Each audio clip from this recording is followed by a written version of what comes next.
நமது கலாச்சாரம், நமது பண்பாடு எப்போதும் நம்முடன் நீடித்து இருக்கும். சப்ஸ்கிரைப் திலக்.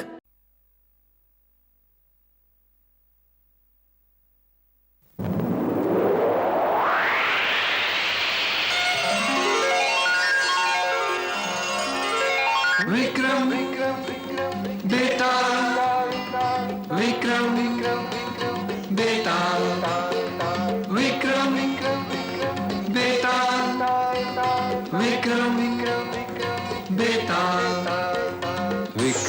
और बेटा विक्रम और बेटा विक्रम और बेटा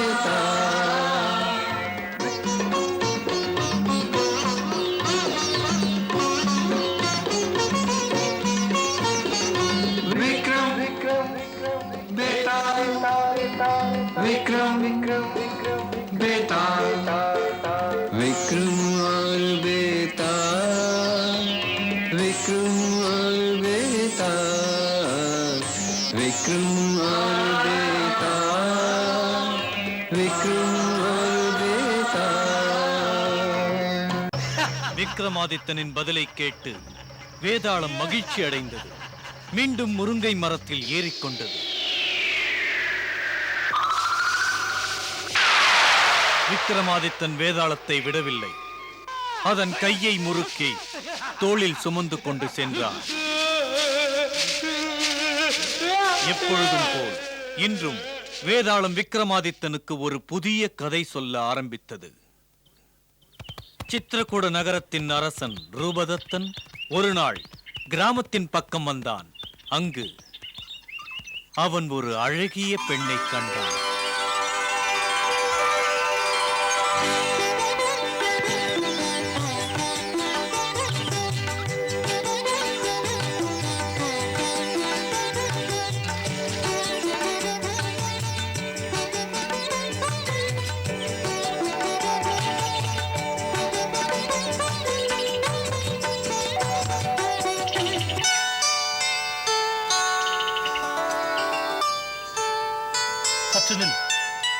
என்ன பெயர் உனக்கு? ஏன் ஓடுகிறாய்?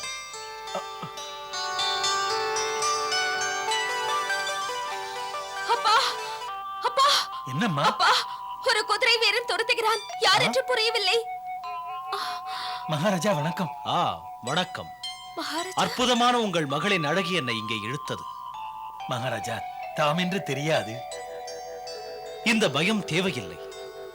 தாம் எனக்கு மாமனாராக போகிறீர்கள். இவளை நான் மணக்க வேண்டும்.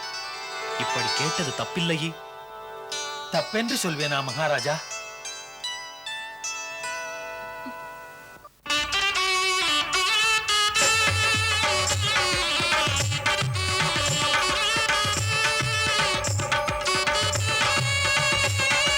ராஜா ரூபதத்தன் கிராமத்து பெண்ணை மணந்து கொண்ட பிறகு தன் தலைநகர் சித்திரகூடத்துக்கு புறப்பட்டான். வரும்போது வழியிலே இருவருக்கும் தாகம் எடுத்தது. தண்ணீரை தேடி அலைந்து ஒரு குகைக்குள் வந்து சேர்ந்தார்கள்.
பசிக்கு உணவு நீ.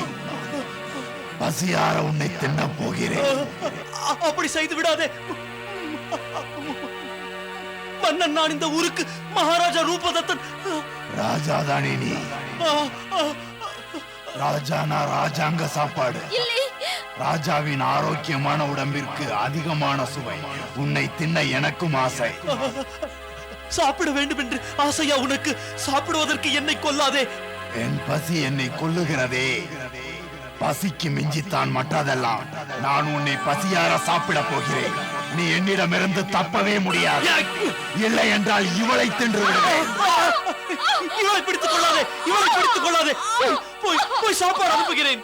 மனித மாமிசம் தேவை. மனித மாமிசமே அனுப்புகிறேன். நான் மனிதனைத்தான் முன் சாப்பாட்டிற்கு அனுப்புவேன். மன்னனின் வார்த்தை இது.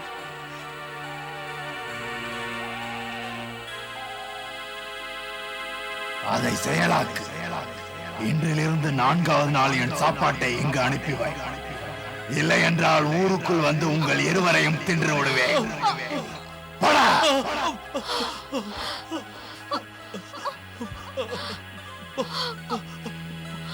போய் போய் அனுப்புகிறேன். நான் போய் சேர்ந்ததுமே மனிதனை அனுப்புகிறேன்.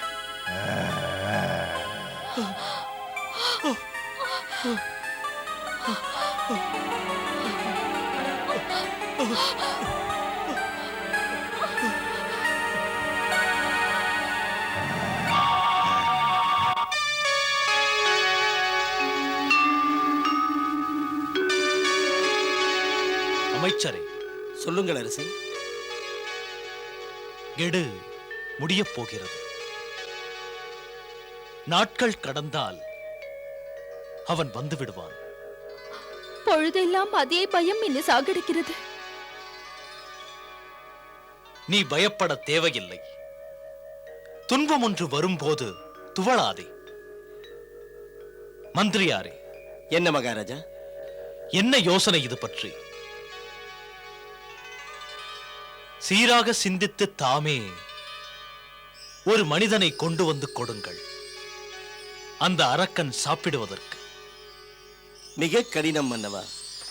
மனிதன் பிச்சை எடுத்தாலும் வாழத்தான் விரும்புவான். ஆசை காட்டி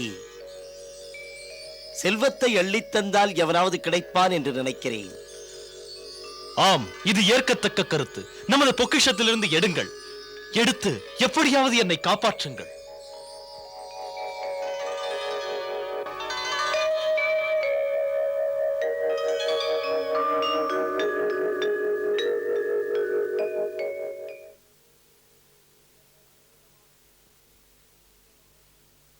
அற்புதமான ஏற்பாடுகள்.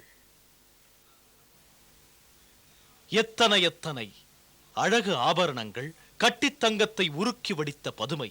இத்தனை தந்தால் எவனும் வருவான் உயிரை தர. இவையெல்லாம் மக்கள் கண்களில் படும்படி வைக்கப்படட்டும். விவரங்கள் சொல்லப்படட்டும். எவன் அரக்கனுக்கு சாப்பாடாக தன்னை தருகிறானோ அவன் வீட்டுக்கு இவையெல்லாம். அரசரின் கட்டளை கிணங்க அந்த விலைமதிப்பற்ற தங்க பதுமையும் மற்றவைகளும் காட்சியாக வைக்கப்பட்டன. செய்தியும் அறிவிக்கப்பட்டது. நாட்டோரே, நல்லோரே, எல்லோரும் கேளுங்கள். மகாராஜா ரூபதத்தர் ராட்சசனுக்கு வாக்கு கொடுத்தபடி நாணயம் தவறாமல் இருக்க அவர் அவனுக்கு ஒரு மனித பலியை சாப்பாட்டுக்காக தருகிறார். விருப்பமுள்ளவர்கள், வீட்டு துயரங்களை விரட்டி அடிக்க விரும்புகிறவர்கள், ராட்சசனுக்கு சாப்பாடாக தன்னை தருபவர்கள், அவர்கள் இங்கே இருக்கிற தங்கப்பதுமையை அதோடு இருக்கும் நகைகளை எடுத்துக் கொள்ளுங்கள். இத்தனையுமா? இத்தனையும் கிடைத்தால் அவன் பெரிய பணக்காரனாவான். அட பணக்காரனாவான். பாவம் அவன் இருந்தால் தானே. சாகடிக்கிற காசு எதுக்கப்பா? பாருங்கப்பா, பிச்சை எடுக்க நொண்டி அடிப்பேனே தவிர சாக மாட்டேன். காலமப்பா, நாம வாழலனா இத்தனை பணம் வந்துதான் என்ன லாபம் ஐயா?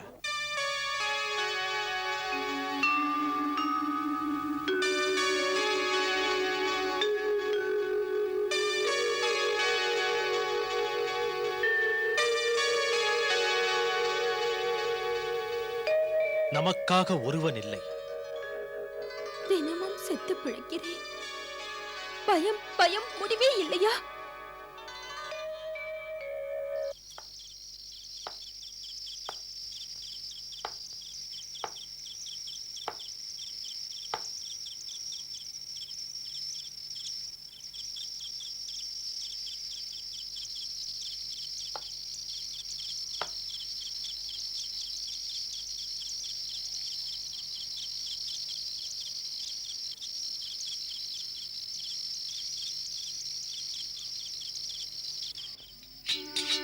அம்மா, இன்னும் கொஞ்சம் சோறு போடு. தின்னுங்க.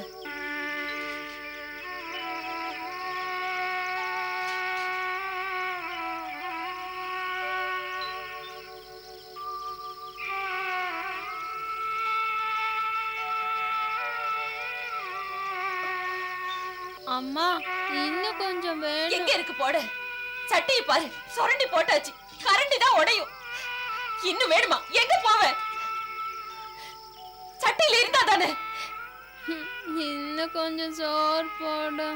கேட்காதீங்க, கேட்காதீங்க, கேட்டு அழ வைக்காதீங்க.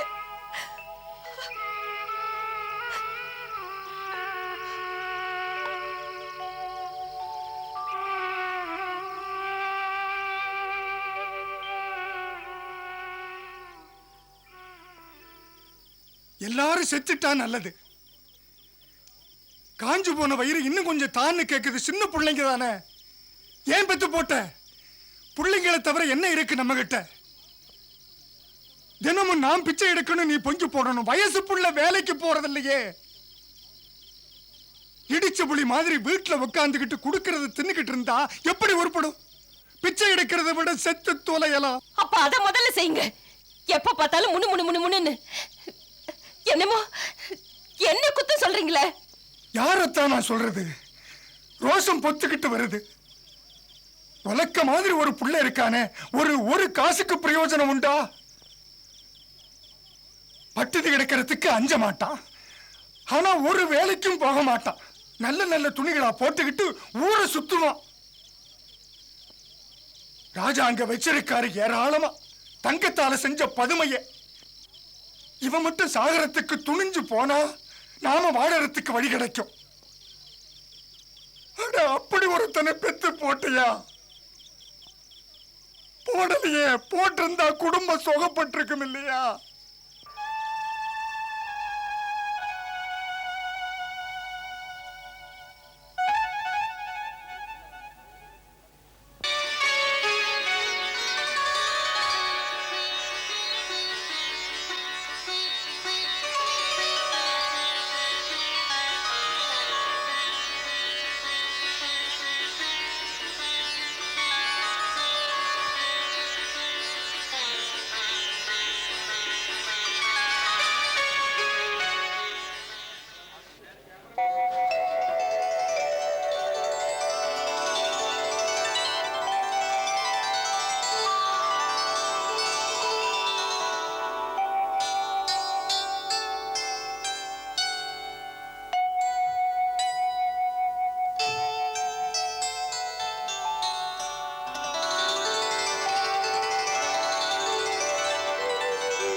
சோத்துப்பட்டானுங்களா? திங்கிறதுக்குன்னே வந்து பிறந்திருக்கீங்களே.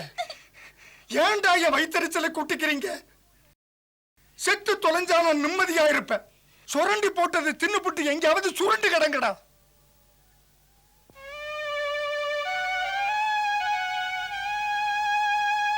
போறேன்ப்பா, புறப்படுறேன்ப்பா.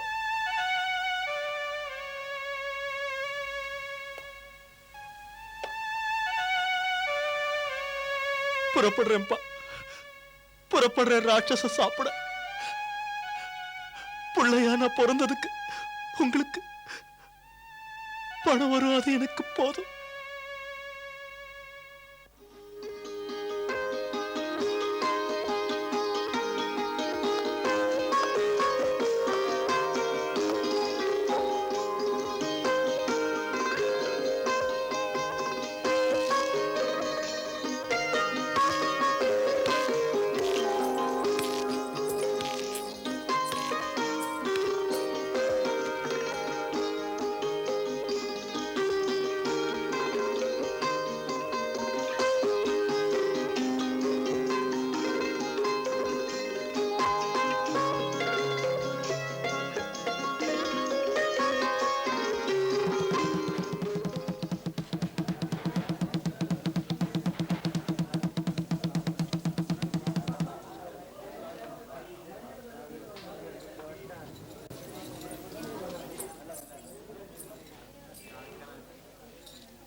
நான் சாக மாட்டேன். நான் அப்படி சாக மாட்டேன். நான் சாக மாட்டேன். நான் அப்படி சாக மாட்டேன். நான் சாக மாட்டேன். நான் அப்படி சாக மாட்டேன். நான் அப்படி சாக மாட்டேன். நான் அப்படி சாக மாட்டேன். நான் சாக மாட்டேன்.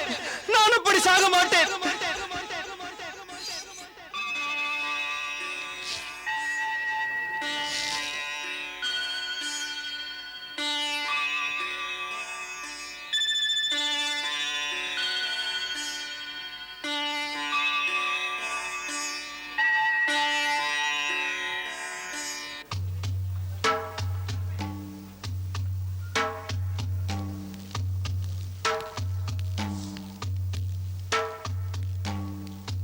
பசி. ராஜா அனுப்புகிறேன் என்று சொன்னது நினைவுக்கு வந்தது. இன்று எனக்கு நல்ல சாப்பாடு கிடைக்கும். உண்மையாக அவர் அனுப்புவார். ராஜா வாக்கு தவற மாட்டார். இன்று அனுப்புவார்.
இந்த கதையை சொன்ன பிறகு வேதாளம் விக்ரமாதித்தனிடம் ஒரு கேள்வியை வைத்தது. எனக்கு பதில் சொல் விக்ரமா. அந்த ஏழை வாலிபன் ஏன் சிரித்தான்? அதன் பிறகு ஏன் அழுதான்? சீக்கிரம் சொல். வாயடைத்திருந்தால் உன் தலையை தூள் தூளாக்கி விடுவேன். புரியாதா? இளைஞன் எதற்காக சிரித்தான், எதற்காக அவன் அழுதான்? அவனுடைய கருத்து, அந்த ராஜாவுக்கு ராட்சச பயத்திலிருந்து காக்க ஆள் தேவை. அந்த ராட்சசனுக்கு வெறும் பலிதானே. அவன் அப்பா அம்மாவுக்கு பட்டினி பசி தீர காசு தேவை. அவர்கள் பணத்தாசையால் அனுப்பினார்கள், பாசத்தை கருதாது. அதுதானே. பிள்ளை பிழைத்திருக்க நினைத்தான் தன் கைகளை நம்பி. அந்த முறையில்தான் அவன் முடிவெடுத்தான். ராட்சசனுடன் மோதினான், வென்று விட்டான். மன்னா, இதுதான் சரி. உனக்கு எத்தனை தெளிவு! ஆழ்ந்து ஆராய்ந்து அதன் பின் சொல்லுகிறாய். நீ சும்மா இருந்து விட்டால் வேறு வம்பே இருக்காது என்று நினைக்காதே. மன்னா, இப்போது என்ன செய்வது? போகிறேன் போகிறேன் விக்ரமா. வேதாளமே, உன்னை நான் விடமாட்டேன். உன்னை நான் விடவே மாட்டேன். வராதே, என்னை பின்தொடர்ந்து வராதே. உன் வலைக்குள் அகப்படும் மீனல்ல இந்த வேதாளம். யாருக்காக நீ செயல்படுகிறாயோ அவன் ஒரு கொடியவன்.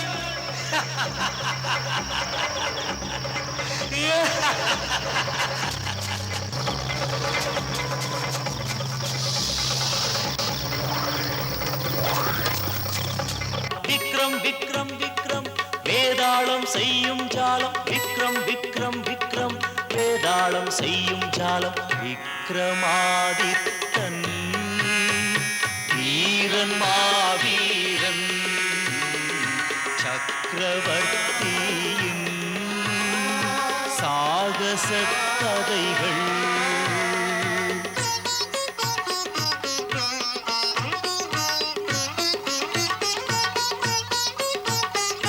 விக்ரம் விக்ரம் விக்ரம் வேதாளம் செய்யும் ஜாலம். விக்ரம் விக்ரம் விக்ரம் வேதாளம் செய்யும் ஜாலம். விக்ரமா